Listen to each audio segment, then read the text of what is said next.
تب دارا بادشاہ کے حکم سے بابل کے اس تواریخی کتب خانہ میں جس میں خزانے دھرے تھے تفتیش کی گئی۔ چنانچہ اخمتا کے محل میں جو مادے کے صوبہ میں واقع ہے ایک تمار ملا جس میں یہ حکم لکھا ہوا تھا: خورس بادشاہ کے پہلے سال خورس بادشاہ نے خدا کے گھر کی بابت جو یروشلم میں ہے حکم کیا کہ وہ گھر یعنی وہ مقام جہاں قربانیاں کرتے ہیں بنایا جائے اور اس کی بنیادیں مضبوطی سے ڈالی جائیں۔ اس کی اونچائی 60 ہاتھ اور چوڑائی 60 ہاتھ ہو، 3 ردے بھاری پتھروں کے اور 1 ردہ نئی لکڑی کا ہو، اور خرچ شاہی محل سے دیا جائے، اور خدا کے گھر کے سونے اور چاندی کے برتن بھی جن کو نبوکدنضر اس ہیکل سے جو یروشلم میں ہے نکال کر بابل کو لایا واپس دیے جائیں اور یروشلم کی ہیکل میں اپنی اپنی جگہ پہنچائے جائیں، اور تو ان کو خدا کے گھر میں رکھ دینا۔ سو تو اے دریا پار کے حاکم نتنی اور شتربوزی اور تمہارے ارفاسکی رفیق جو دریا پار ہیں، تم وہاں سے دور رہو، خدا کے اس گھر کے کام میں دست اندازی نہ کرو۔ یہودیوں کا حاکم اور یہودیوں کے بزرگ خدا کے گھر کو اس کی جگہ پر تعمیر کریں۔ علاوہ اس کے خدا کے اس گھر کے بنانے میں یہودیوں کے بزرگوں کے ساتھ تم کو کیا کرنا ہے، سو اس کی بابت میرا یہ حکم ہے کہ شاہی مال میں سے یعنی دریا پار کے خراج میں سے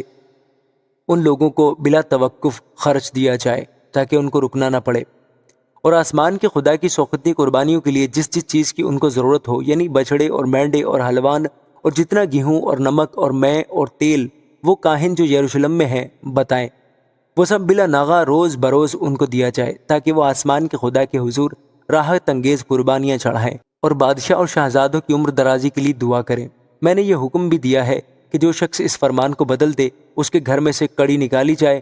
اور اسے اسی پر چڑھا کر سولی دی جائے، اور اس بات کے سبب سے اس کا گھر کوڑا خانہ بنا دیا جائے، اور وہ خدا جس نے اپنا نام وہاں رکھا ہے سب بادشاہوں اور لوگوں کو جو خدا کے اس گھر کو جو یروشلم میں ہے ڈھانے کی غرض سے اس حکم کو بدلنے کے لیے اپنا ہاتھ بڑھائیں غارت کرے۔ مجھ دارا نے حکم دے دیا، اس پر بڑی کوشش سے عمل ہو۔ تب دریا پار کے حاکم نتنی اور شتر بوزنی اور اس کے رفیقوں نے دارا بادشاہ کے فرمان بھیجنے کے سبب سے بلا توقف اس کے مطابق عمل کیا۔ سو یہودیوں کے بزرگ حجی نبی اور زکریا بن عدو کی نبوت کے سبب سے تعمیر کرتے اور کامیاب ہوتے رہے، اور انہوں نے اسرائیل کے خدا کے حکم اور ہورس اور دارا اور شاہ فارس ارتخششتہ کے حکم کے مطابق اسے بنایا اور تمام کیا۔ سو یہ مسکن ادار کے مہینے کی 3 تاریخ میں دارا بادشاہ کی سلطنت کے 6 برس تمام ہوا، اور بنی اسرائیل اور کاہنوں اور لاویوں اور اسیری کے باقی لوگوں نے خوشی کے ساتھ خدا کے اس گھر کی تقدیس کی، اور انہوں نے خدا کے اس گھر کی تقدیس کے موقع پر 100 بیل اور 200 مینڈے اور 400 برے اور سارے اسرائیل کی خطا کی قربانی کے لیے اسرائیل کے قبیلوں کے شمار کے مطابق 12 بکرے چڑھائے، اور جیسا موسیٰ کی کتاب میں لکھا ہے انہوں نے کاہنوں کو ان کی تقسیم اور لاویوں کو ان کے فریقوں کے مطابق خدا کی عبادت کے لیے جو یروشلم میں ہوتی ہے مقرر کیا، اور پہلے مہینے کی 14ویں تاریخ کو ان لوگوں نے جو اسیری سے آئے تھے عید فصح منائی، کیونکہ کاہنوں اور لاویوں نے یکتن ہو کر اپنے آپ کو پاک کیا تھا، وہ سب کے سب پاک تھے، اور انہوں نے ان سب لوگوں کے لیے جو اسیری سے آئے تھے اور اپنے بھائی کاہنوں کے لیے اور اپنے واسطے فصح کو ذبح کیا، اور بنی اسرائیل نے جو اسیری سے لوٹے تھے اور ان سبوں نے جو خداوند اسرائیل کے خدا کے طالب ہونے کے لیے اس زمین کی اجنبی قوموں کی نجاستوں سے الگ ہو گئے تھے فصح کھایا،